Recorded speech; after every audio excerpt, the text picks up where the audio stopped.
श्री कृष्ण लीला। श्री सुखदेव जी कहते हैं, परीक्षित, भगवान की प्यारी गोपियां विरह के आवेश में इस प्रकार भांति भांति से गाने और प्रलाप करने लगीं। अपने कृष्ण प्यारे के दर्शन की लालसा से वे अपने को रोक न सकीं। करुणाजनक सुमधुर स्वर से फूट फूट कर रोने लगीं। ठीक उसी समय उनके बीचों बीच भगवान श्री कृष्ण प्रकट हो गए।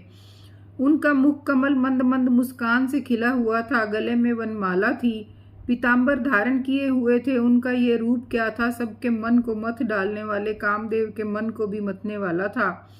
कोटि कोटि कामों से भी सुंदर, परम मनोहर, प्राण वल्लभ श्याम सुंदर को आया देख गोपियों के नेत्र प्रेम और आनंद से खिल उठे। वे सबकी सब एक ही साथ इस प्रकार उठ खड़ी हुई मानो प्राणहीन शरीर में दिव्य प्राणों का संचार हो गया हो।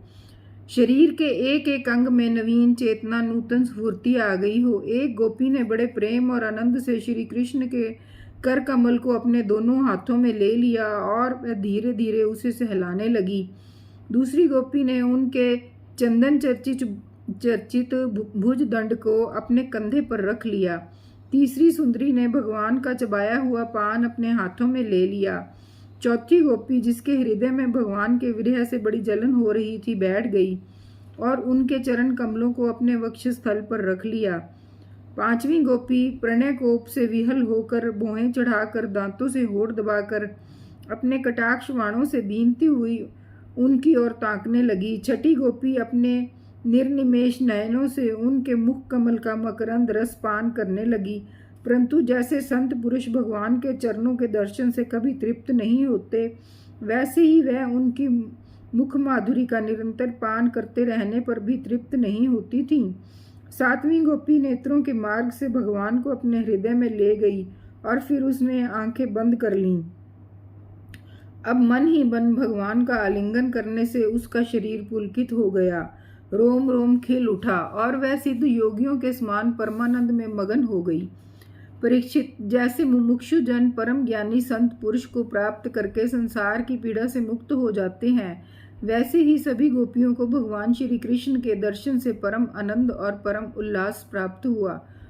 उनके विरह के कारण गोपियों को जो दुख हुआ था, उससे वे मुक्त हो गईं और शांति के समुद्र में डूबने उतरने लगीं। परीक्षित, यों तो भगवान श्री कृष्ण अच्युत और एक रस हैं, उनका सौंदर्य और माधुर्य निरतिशय है, फिर भी विरह व्यथा से मुक्त हुई गोपियों के बीच में उनकी शोभा और भी बढ़ गई। ठीक वैसे ही जैसे परमेश्वर अपने नित्य ज्ञान, बल और शक्तियों से सेवित होने पर और भी शोभायमान होता है।